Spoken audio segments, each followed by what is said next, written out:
tardes a todos. Sí se escucha. Ahora sí que me siento raro. Eh,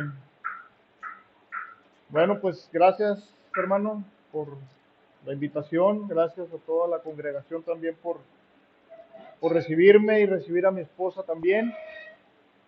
Y bueno, pues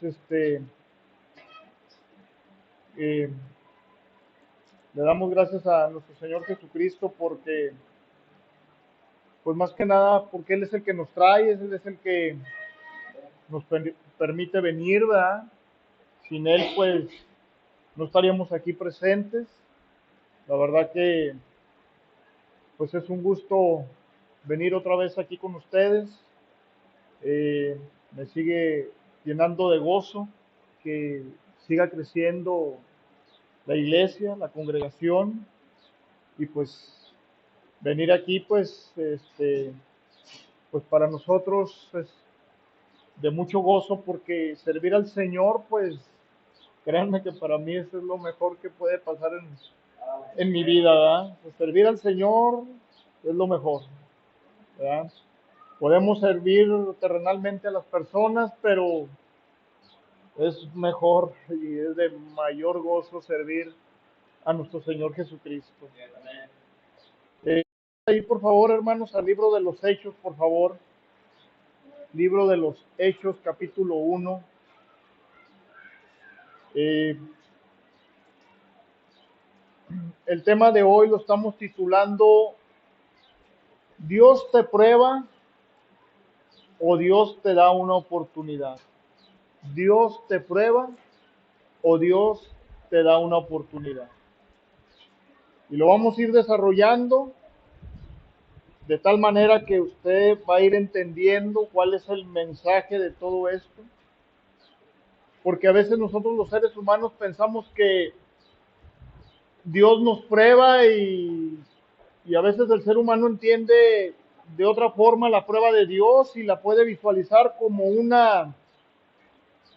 golpe bajo, ¿verdad? O lo puede interpretar como algo que lastima, que duele, que acongoja y que pues hay quien pues hemos sentido desesperación a través de la prueba y hay quien pueda decir, Señor, pues no que eras bueno o cuál es, por qué me sometes a este dolor, ¿verdad?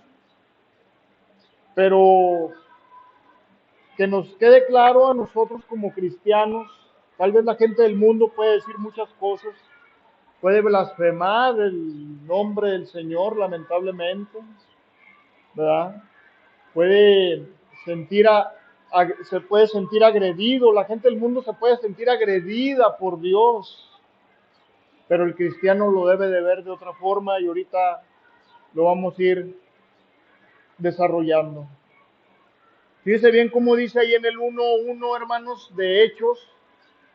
Lo voy a leer, si gustan seguirme con su vista, y lo voy a leer hasta el 8. Dice, en el primer tratado, oh Teófilo, hablé acerca de todas las cosas que Jesús comenzó a hacer y a enseñar hasta el día en que fue recibido arriba, después de haber dado mandamientos por el Espíritu Santo a los apóstoles que había escogido, a quienes también después de haber padecido, se presentó vivo con muchas pruebas indubitables, apareciéndoseles durante 40 días y habiéndoles acercado y hablándoles acerca del reino de Dios, y estando juntos les mandó que no se fueran de Jerusalén, sino que esperasen la promesa del Padre, la cual les dijo, oísteis de mí, porque Juan ciertamente bautizó con agua, mas vosotros seréis bautizados con el Espíritu Santo, del Espíritu Santo, dentro de no muchos días. Entonces, los que se habían reunido les preguntaron, diciendo: Señor, ¿restaurarás el reino a Israel en este tiempo? Y les dijo: no os toca a vosotros saber los tiempos o las sazones que el Padre puso en su sola potestad, pero recibiréis poder cuando haya venido sobre vosotros el Espíritu Santo, y me seréis testigos en Jerusalén, en toda Judea, en Samaria y hasta lo último de la tierra. Oremos. Bendito Padre, amoroso Señor Jesús, te damos gracias, Señor, en esta bonita tarde, calurosa tarde, pero agradable, Señor, porque estamos aquí contigo. Gracias, Señor, porque pues nos has suplido toda esta semana de necesidades. Hemos padecido, pero nada que no hayamos podido con tu ayuda y con tu bendición, Señor. Gracias, Señor, porque pues has estado con nosotros en las buenas y en las malas. Gracias, Señor, porque nos trajiste. Gracias por la vida de nuestros familiares, seres queridos, por mis hermanos en Cristo aquí presentes. Gracias, Señor, por tu amor, por tu misericordia. Gracias porque un día moriste en la cruz del Calvario y pagaste la cuenta de toda la humanidad. Y bendito Padre, en tus manos nos ponemos, Señor, de ti dependemos, que se haga tu voluntad, no la nuestra. Y bendito Padre, perdónanos todos nuestros tantos y muchos e infinitos pecados, Señor. Límpianos con tu sangre preciosa. Y bendito Padre, pues a ti sea toda la gloria y toda la honra, Señor. Y bendito Padre, pues bendice todo lo que se ha de hacer aquí, todo lo que se ha de hacer en el culto, en este servicio, en el servicio de la tarde, todo lo que sea para tu gloria, que todo sea para tu gloria y tu honra, Señor. Bendice aquí a mis hermanos presentes, a los que no pudieron asistir, a los que están ausentes porque tal vez andan en pecado. Bendícelos a todos, sus familias, Señor. Y bendito Padre, pues sigue haciendo crecer esta congregación, sigue haciendo crecer tu iglesia con tu gran poder celestial. Y bendito Padre, pues síguenos enseñándonos, háblanos a nuestros oídos, háblanos a lo más profundo de nuestros corazones, síguenos enseñándonos, queremos seguir aprendiendo de ti, háblanos, Espíritu Santo. Y bendito Señor, pues usa un servidor para que exprese las palabras correctas y adecuadas para todos nosotros, Señor.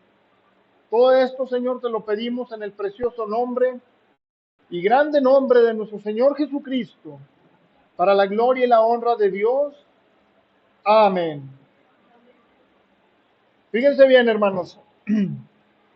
Ahí en el 1:8 lo volvemos a leer y dice: pero recibiréis poder cuando haya venido sobre vosotros el Espíritu Santo, y me seréis testigos en Jerusalén, en toda Judea, en Samaria y hasta lo último de la tierra. Fíjese bien, ahora vamos a Romanos 1:16. Dice algo parecido.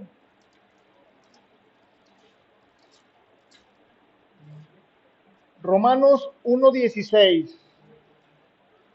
Fíjese bien cómo dice ahí. Decía aquí el apóstol Pablo: porque no me avergüenzo del Evangelio, porque es poder de Dios para salvación a todo aquel que cree, al judío primeramente y también al griego. Fíjese bien, hermanos, ahí al final dice que al judío primeramente porque pues nuestro Señor Jesucristo vino y provino de esa parte, ¿verdad? De los judíos, siendo judío. Y aquí, hermanos, nosotros vemos que se menciona nuevamente la palabra porque es poder de Dios para salvación.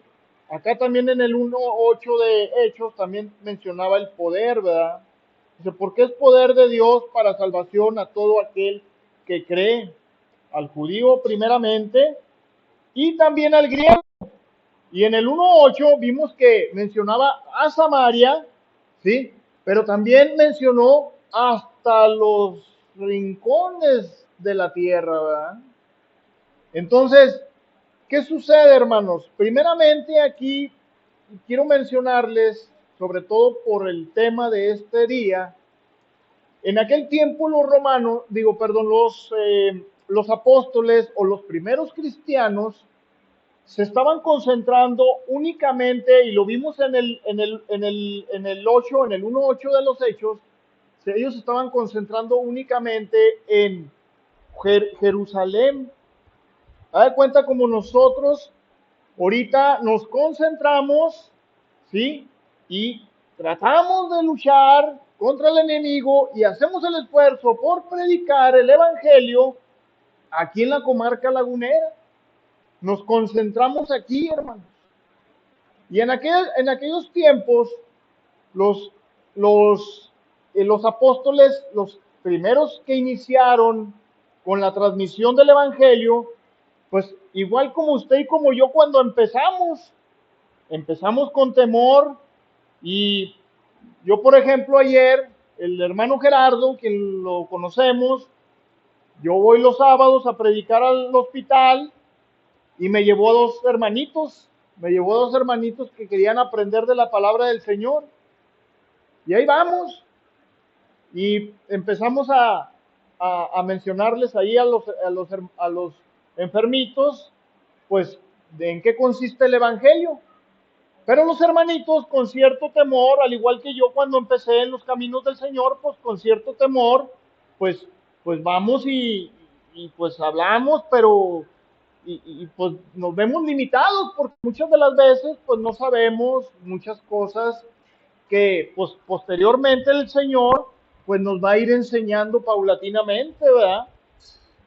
Entonces en aquellos tiempos, aquellos hermanos, en aquellos tiempos, esas personitas, los apóstoles, los primeros creyentes, pues, pues tenían temor de cierto modo de salir de Jerusalén.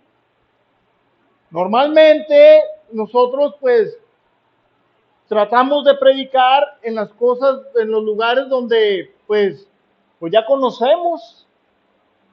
Y, y en aquellos tiempos pues los primeros creyentes, por ejemplo Pedro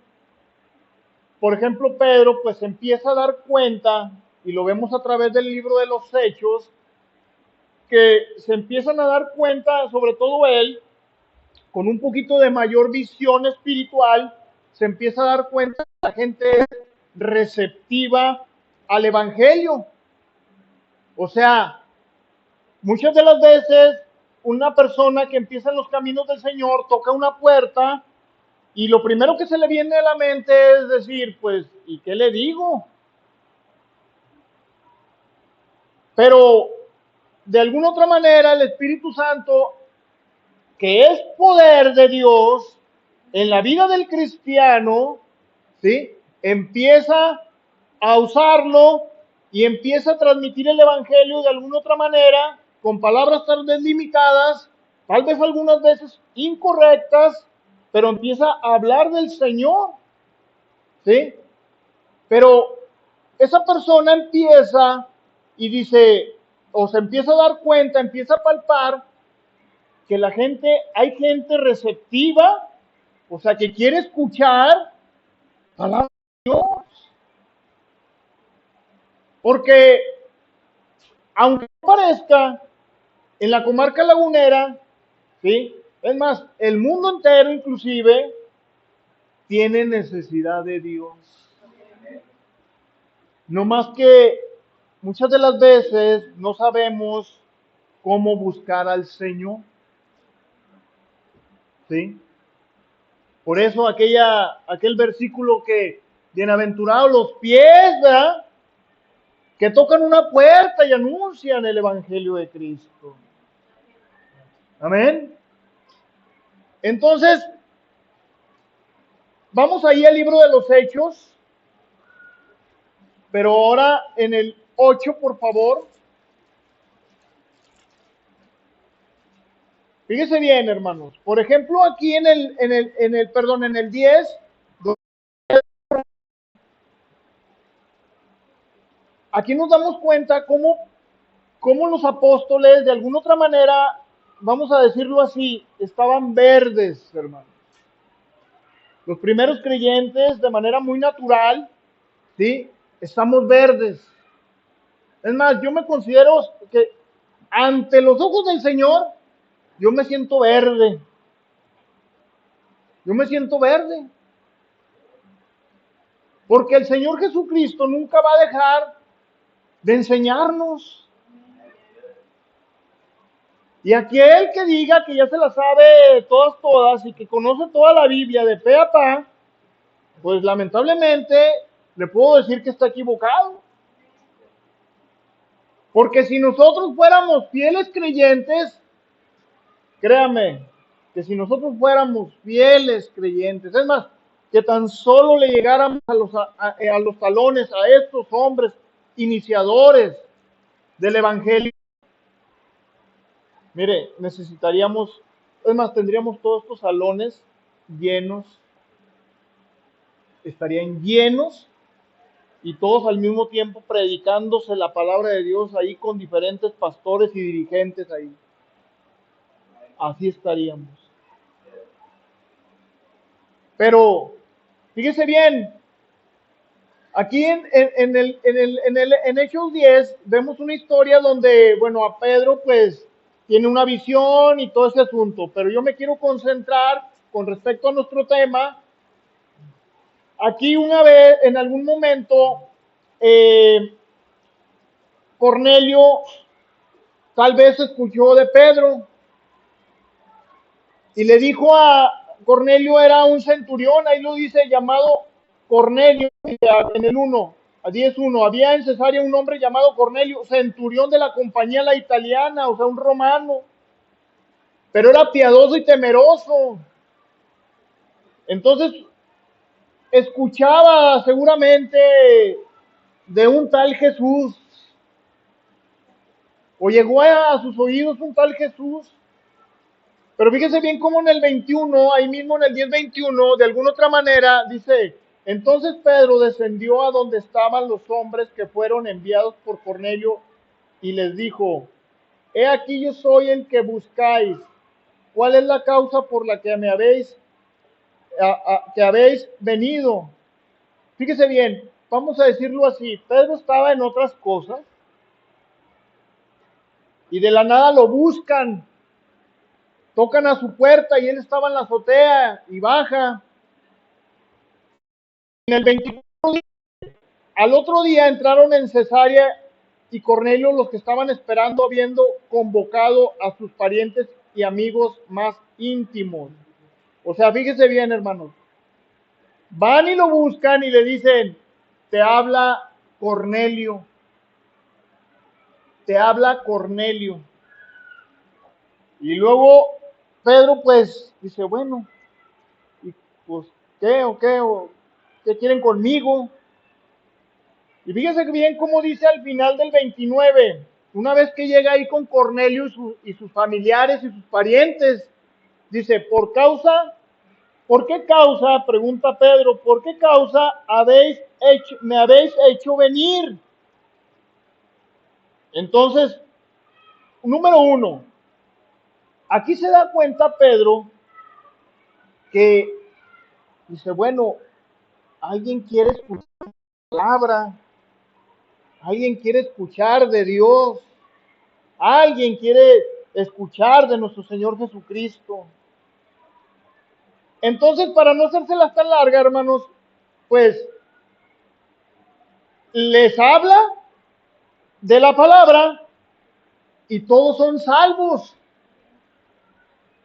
Y ahí en el 34, entonces Pedro abriendo la boca dijo, en verdad comprendo que Dios no hace acepción de personas. Y luego dice acá en el 39, y nosotros somos testigos de todas las cosas que Jesús hizo en la tierra de Judea y en Jerusalén. Y luego dice en el 42, y nos mandó que predicásemos al pueblo, y fíjese bien otra vez la palabra testigo, testificásemos que Él es el que Dios ha puesto por juez de vivos y muertos. Explico, hermanos. O sea, fíjese bien. Empiezan los primeros creyentes y de alguna otra manera, pues ellos, un poquito confundidos, empiezan a compartir la palabra de Dios como a un día a usted y a mí nos la compartieron. ¿Cómo? En Hechos 1:8 vimos la palabra testigos.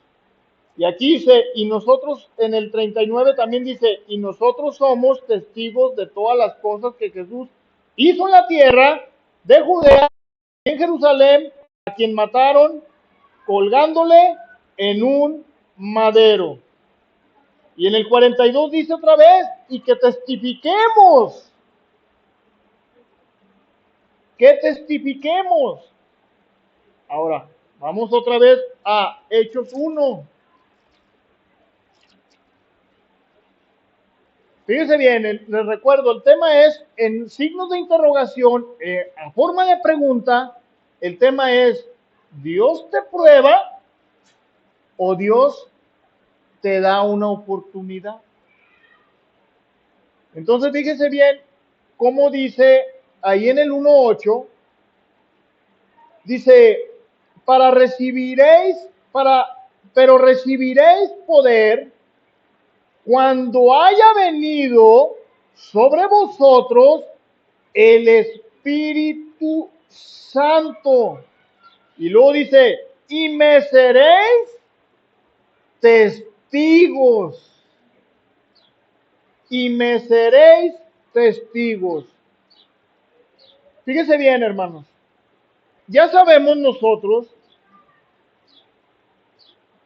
que nosotros vamos a recibir poder cuando alguien tocó nuestra puerta y nos dijeron, ¿te quieres arrepentir y quieres poner tu fe en nuestro Señor Jesucristo? Entonces dice la Biblia que a partir de ese momento, esa personita se arrepiente, pone su fe en Cristo, entra el Espíritu Santo en el cristiano y dice, a partir de ese momento, porque tú ya oíste la verdad, tú recibiréis poder de Dios. Y alguien de nosotros pudiéramos decir, oiga hermano, pero ¿poder para qué? Porque podemos aquí haber gente o hermanitos que empezamos en los caminos del Señor y nos preguntamos, a ver hermano, pero ¿poder para qué? Porque aquí lo leímos, para ser testigos. Para ser testigos. Para eso recibimos poder de Dios. Para ser testigos. Oiga hermano, para ser testigo mío mismo, no. De algo que ahora a ti como cristiano te consta.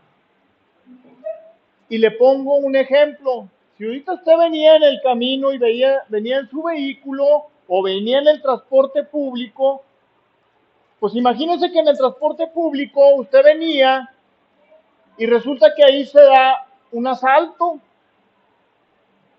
Entonces se da un asalto y empieza el delincuente a asaltar a cada una de las personas. Y consuma el robo, lamentablemente. Pero a usted no le pasó nada y usted llega aquí y usted cuenta, usted es testigo de lo que se dio ahí.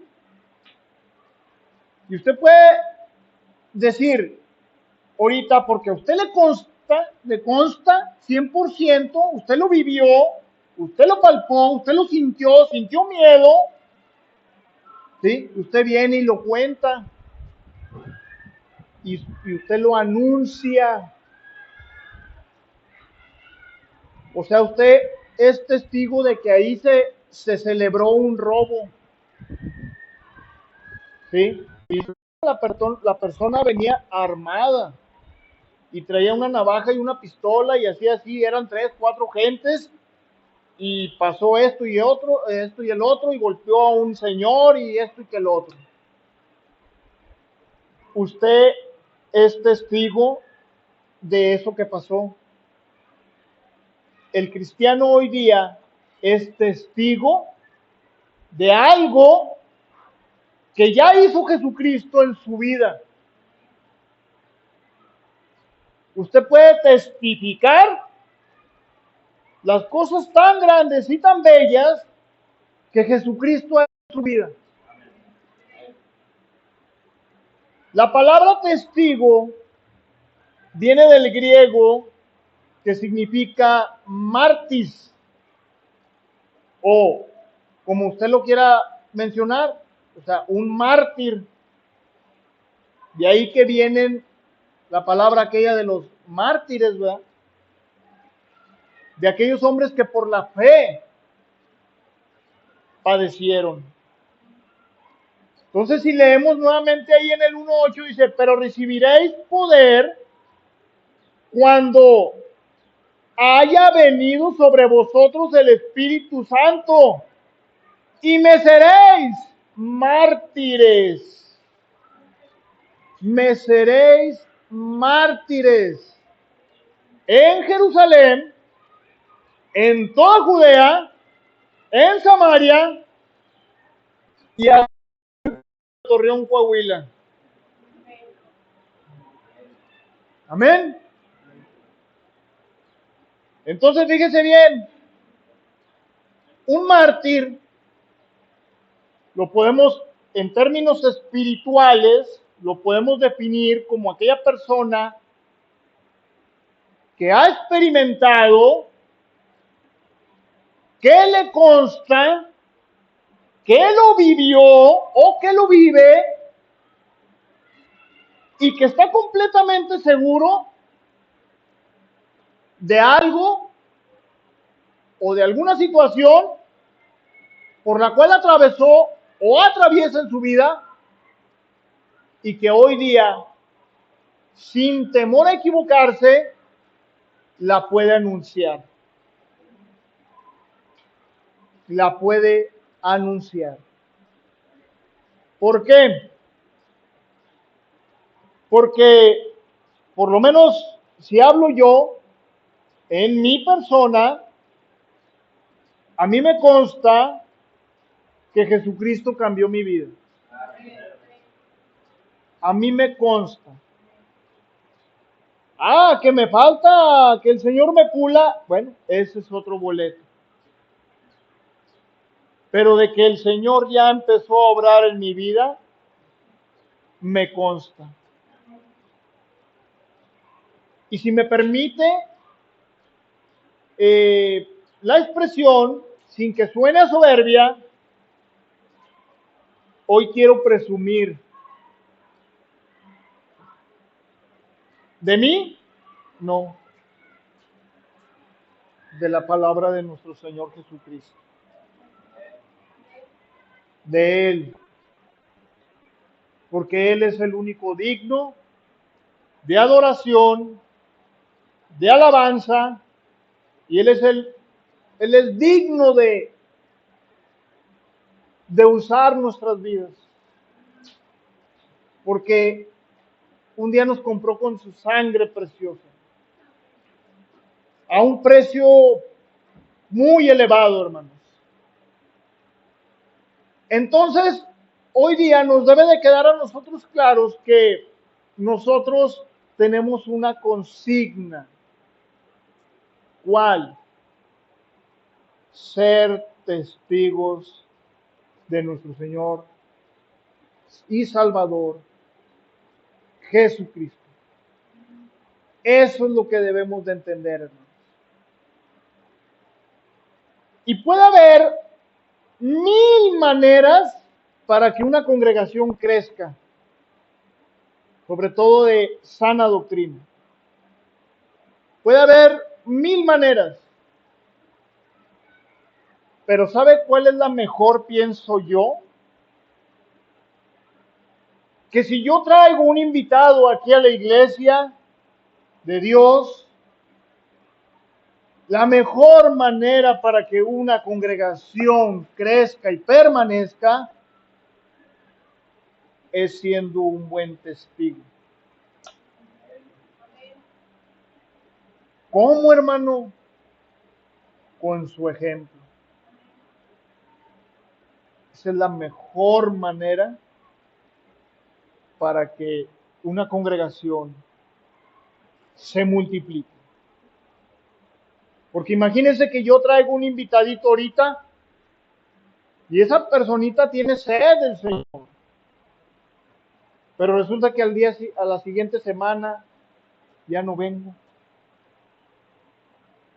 ¿Cuál es el testimonio de un servidor para con esa persona?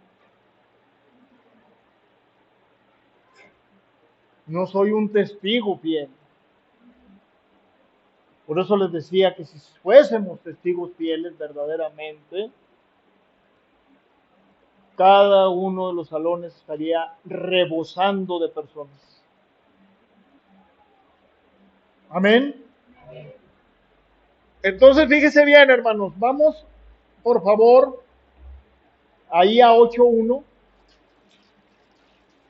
de los Hechos, 8.1. Fíjese bien, hermanos, yo les decía ahorita, y aquí usted lo puede leer en su casa con calma, el libro de los Hechos,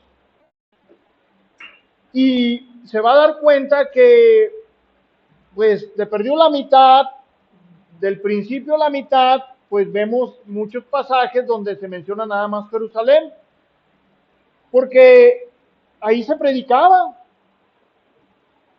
el evangelio, nada más ahí nomás estaba predicando el evangelio. A lo mejor si lo traducimos en nuestro tiempo, a lo mejor nosotros nomás a las faldas de aquí del Cerro de las Noas predicamos el evangelio.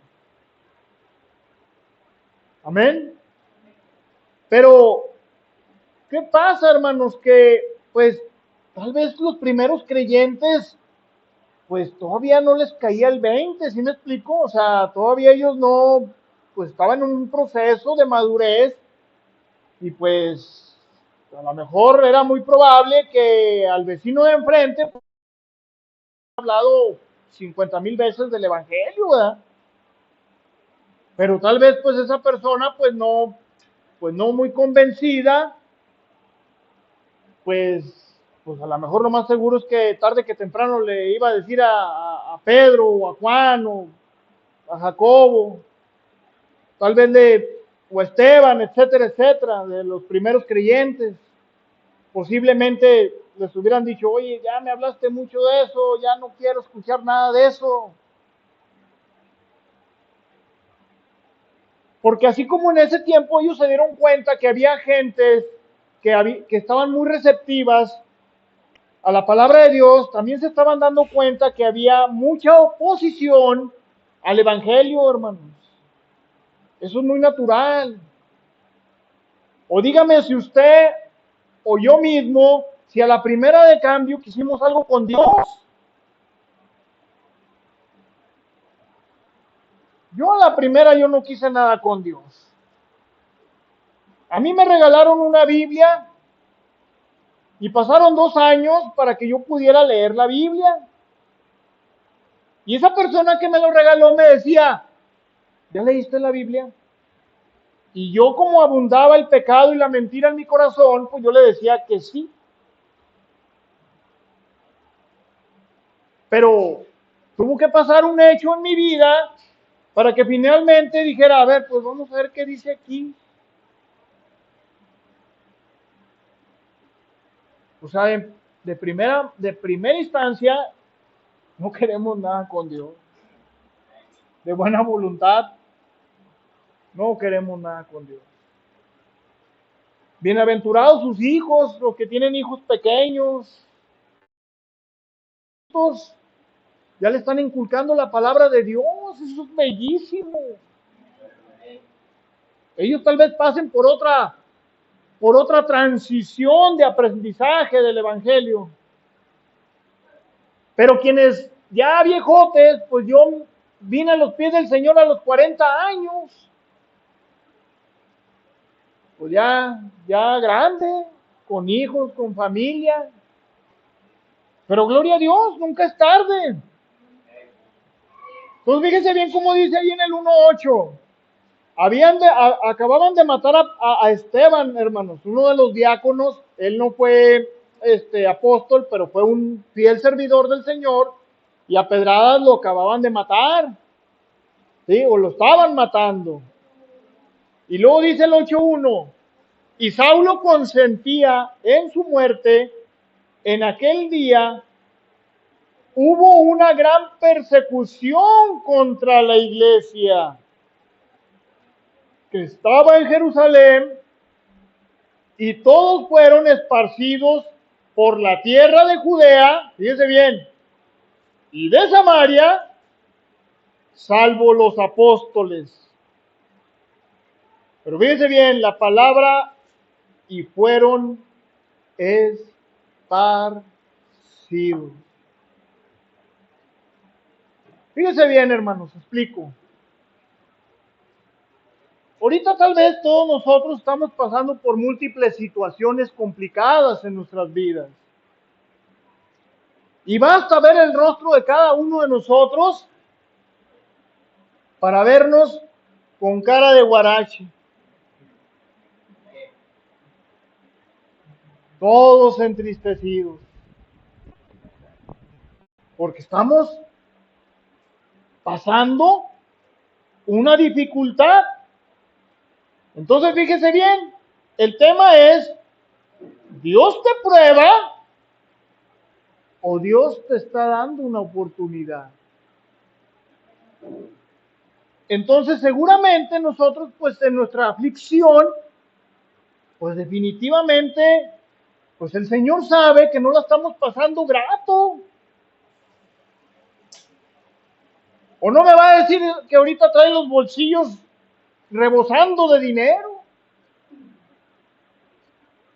Y qué bueno que no. ¿Sabe por qué? Porque si trajera los bolsillos llenos, créanmelo, no estaríamos aquí. No estaríamos aquí. Se lo aseguro. Se lo aseguro. En mi vida pasada, económicamente a mí me iba bien y me hablaban de Cristo. Es más, el Señor me puso en el camino muchas personas que me hablaban de Cristo, hasta me caían mal. Me las puso en el camino y me decían, mira esto, lo otro. Y resulta que como, entre comillas, traía los bolsillos rebosando, créanme, sentía que Dios no me hacía falta.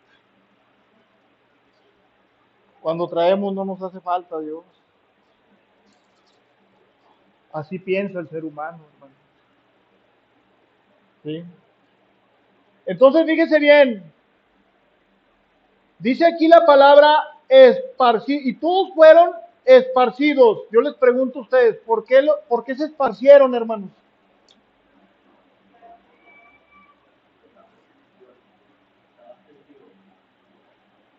Porque hubo ¿qué?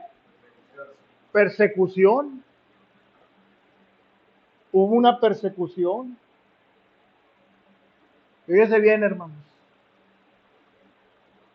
Usted lo que usted ve como prueba, hay una persecución de Dios en su vida. ¿Sabe para qué? Para que seamos testigos.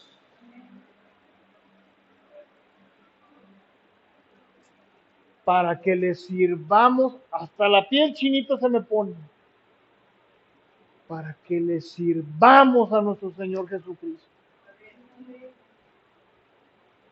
Entonces, mientras la gente del mundo Ve la prueba de Dios, el cristiano ve la oportunidad de Dios en nuestra vida. Se fija la forma de pensar distinta entre el mundo y el que es hijo verdaderamente de Dios. Mire, hermanos, nosotros, fíjese bien, si el Señor no hubiera provocado esta persecución, los primeros creyentes no hubieran sido esparcidos.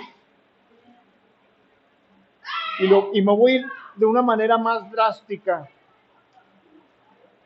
Es probable, aunque todo estaba escrito, obviamente, pero lo voy a mencionar a manera de ejemplo. Si el Señor no hubiera provocado esta persecución, tal vez usted y yo ahorita no seríamos salvos. No hubiésemos conocido de la palabra de Dios. Y algunos que ya estuviesen en el infierno, si me permite la expresión, a manera de ejemplo, seguramente estarían diciendo esas personas, qué apóstoles tan egoístas, que nunca nos quisieron hablar de la palabra del Señor, que nunca nos quisieron anunciar lo que Dios había hecho en sus vidas. Amén. Entonces, hermanos, por eso no debemos de ser testigos para sí, sino para aquel que lo necesita. Usted, gloria a Dios, que ya el Señor lo tocó y le dijo, vente para acá, mi hijo amado. Véngase pequeño, que usted le tengo una oportunidad más en su vida. Entonces, si se fija, Pablo, que después en este tiempo era Saulo y que después fue Pablo, ¿sí? Saulo, perseguidor de la iglesia, asesino, criminal, ¿sí? El Señor lo usó. Y usted puede decir, oiga, qué malo es Dios. Pues créame que lo usó grandemente para perseguir a la iglesia, para que por fin los primeros creyentes se animaran a ir a otros ranchos.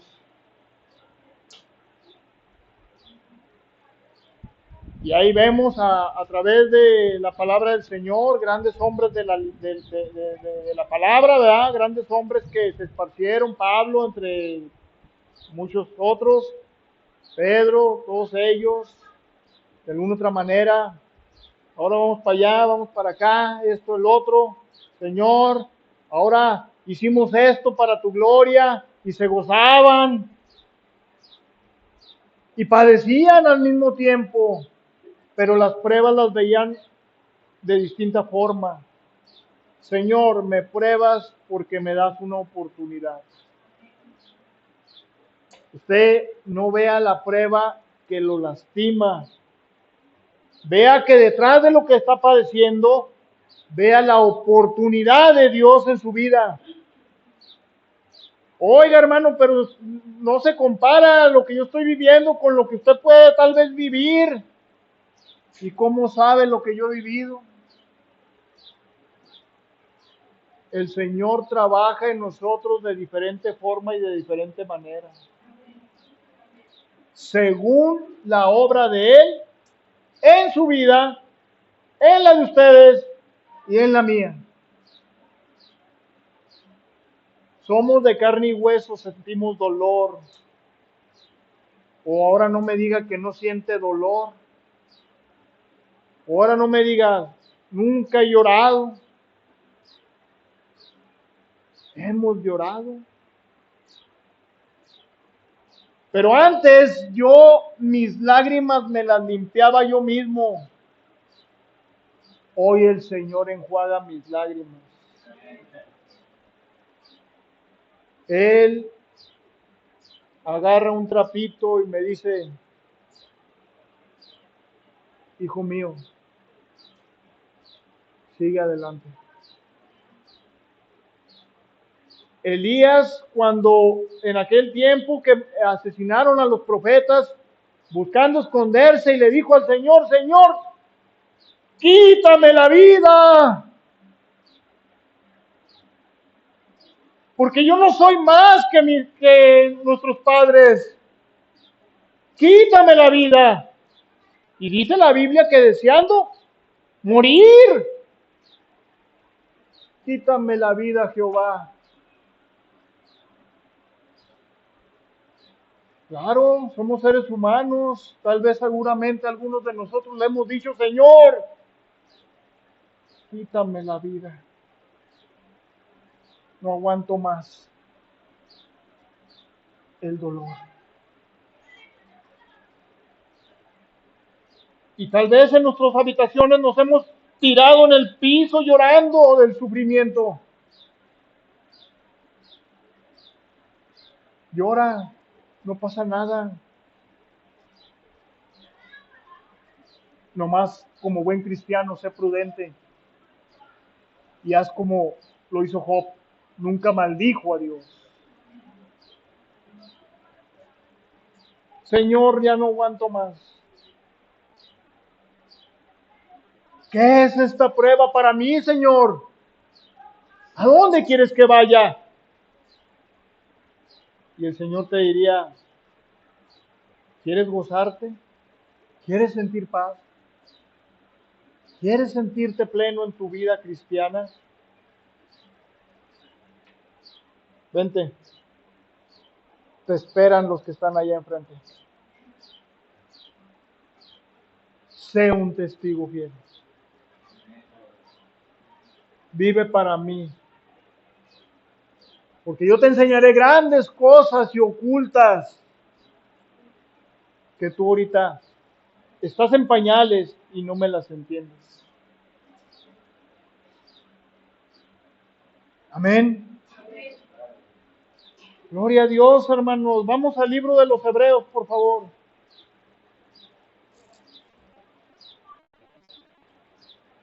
11 de Hebreos. ¿Sí estamos entendiendo el por qué Dios nos prueba?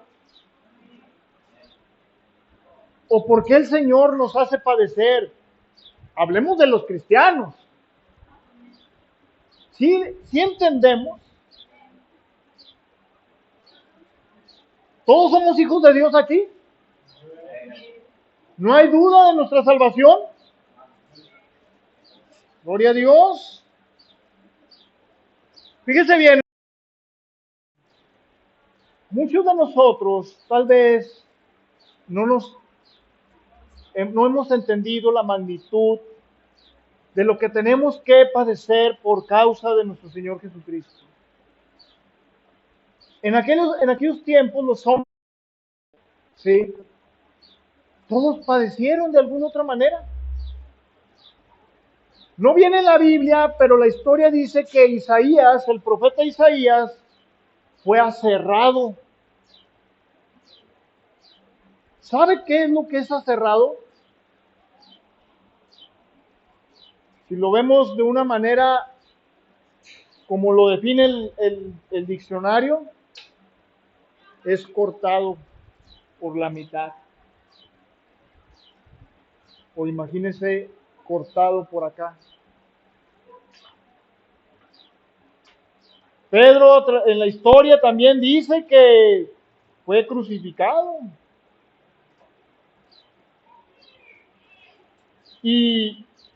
Pero dice la historia que él dijo, pues no, no me hagan como mi Señor Jesucristo, crucifíquenme al revés. Juan el Bautista, ese sí dice en la Biblia que fue. Pablo también, dice la historia. Y dice en el 11 de Hebreos 37, dice, es más, dice desde el 36, dice, otros experimentaron vituperios y azotes, y a más de estos prisiones y cárceles, fueron apedreados, aserrados, puestos a prueba, muertos a filo de espada, anduvieron de acá para allá, cubiertos de pieles de ovejas y de cabras, pobres, angustiados y maltratados. Ay, Señor, con razón ahora entiendo por qué no me das o no me permites que me saque la Lotería Nacional. Ahora lo entiendo. Pero mire, hermano, usted no fue apedreado, usted ahorita no es aserrado, usted nomás es puesto a prueba, si usted así lo ve, pero usted no lo están ahorita, no le están poniendo una pistola. Si lo queremos ver ahora en nuestros tiempos modernos, pobres, pues sí, tal vez nuestras bolsas, pues ahí se las encargamos al Señor mejor, ¿no? Porque, pues así estamos. Pero bueno,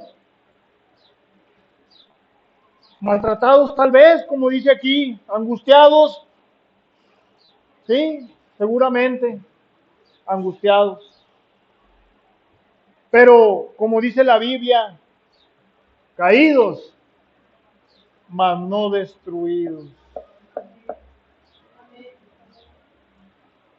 Entonces, en aquellos tiempos estas personas pues padecían. Fíjese bien, hermanos, dice la historia, ¿sí?, de aquel romano Nerón. Fíjese bien, en aquellos tiempos, hermanos, Roma eran como 12 colonias.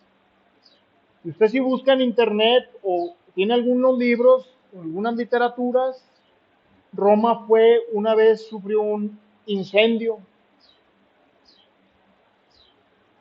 Esas 12 colonias de Roma se incendiaron y se quemaron 10. 10 fueron quemadas y 2 quedaron ahí intactas, aceptablemente bien. Ese emperador romano, fíjese bien lo que hizo. Dijo, porque la sociedad de ese tiempo acusaba a Nerón que ellos habían sido, el gobierno, el emperador había sido culpable de ese incendio. Bueno, así como en aquel tiempo, lo que hizo Nerón también se da hoy día con nuestros gobiernos. Dijo Nerón, ya sé, para que no me culpen a mí, las 2 colonias que quedaron y que era donde había más judíos y cristianos,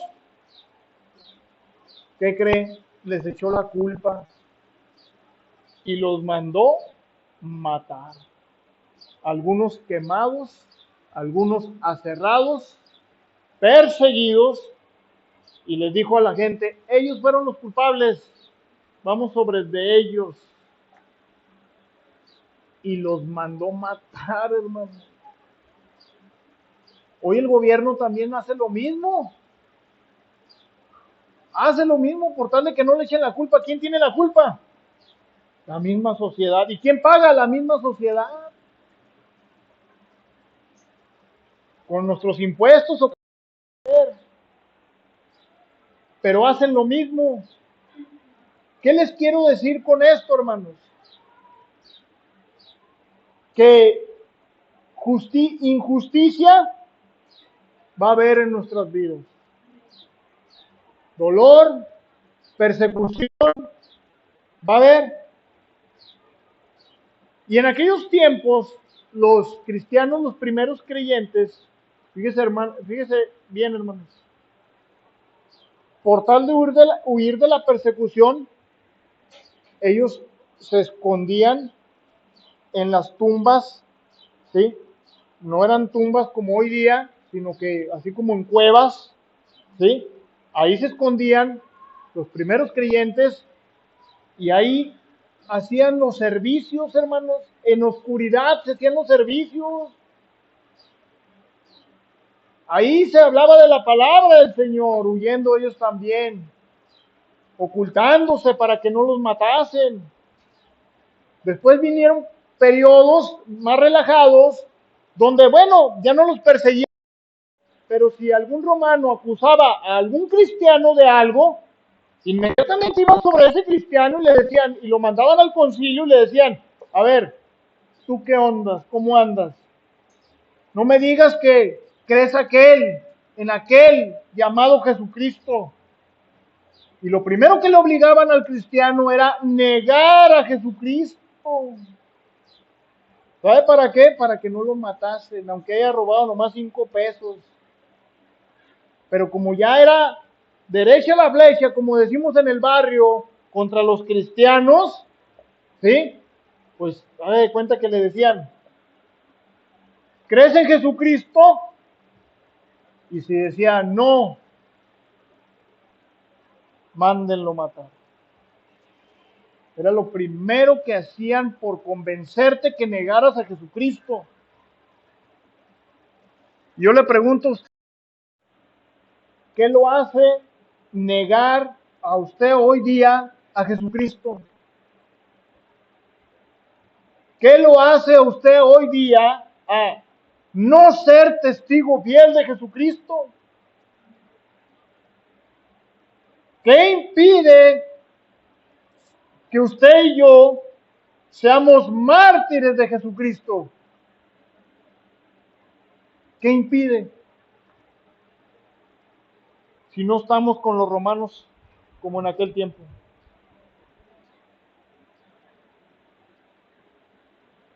¿Se fijan? Usted y yo, el Espíritu Santo que nos dio poder, ya hizo morada ahí. Ya hizo morada. Y no se va, y no se piensa salir de esa nueva habitación hasta que usted testifique. Bueno, ni así se va a salir. Por eso, aun cuando somos cristianos, hijos de Dios, que ya tenemos un abogado para con Dios, por eso padecemos. Y vemos la prueba de Dios y decimos, Señor, ¿por qué me pruebas así? Que no eres bueno. ¿Qué no eras bueno?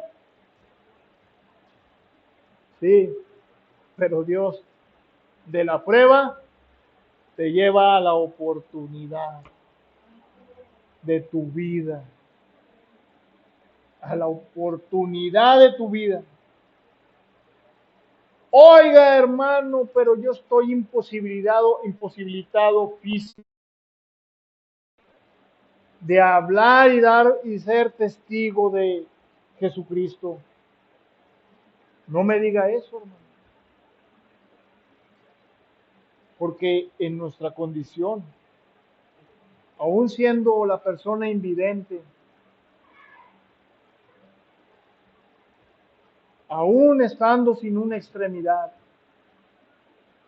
el Señor te puede usar grandemente. Más que aquel que está completo.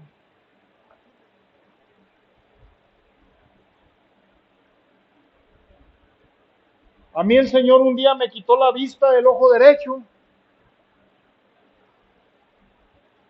¿Qué me impide, aunque sea poquito, tratar de ser testigo? de nuestro Señor Jesucristo. Nosotros, como cristianos, y teniendo ese poder, puede venir la enfermedad, como en algunas veces viene en nuestras vidas, o a través de la enfermedad de algunos seres queridos, o tal vez algún ser querido esté en la cárcel, en una prisión, o nosotros mismos estamos tal vez injustamente en una prisión, y ahí puedes decir, te puedes quejar de mil maneras, te puedes quejar de mil maneras, pero también hasta en la prisión, que estés ahí injustamente, Dios te da la oportunidad. Por eso el Señor es un sabio, un buen dirigente de nuestra vida. Por eso es bueno que se haga su voluntad y no la nuestra, hermanos. Porque Él es un buen estratega de nuestras propias vidas, hermanos. Él sabe dónde ponernos. Hoy, hermano, perdí el trabajo. Sí, porque tal vez quiere que te cambies de residencia. Sí, y radiques en otra ciudad para que ahí tengas una nueva oportunidad. Por eso el cristiano, sí, Señor, me pruebas, pero más que decir me pruebas, ¿qué oportunidad me quieres dar, Señor? ¿Qué oportunidad me quieres dar ahora, Señor? Ya me quitaste esto, ya me quitaste aquello. ¿Qué nueva oportunidad me quieres dar, Señor? Tus misericordias se renuevan día con día. Se resetean todos los días y al día siguiente te vuelve a dar la oportunidad. Y te dice, hijo mío, ve a dar testimonio de mí. Oremos.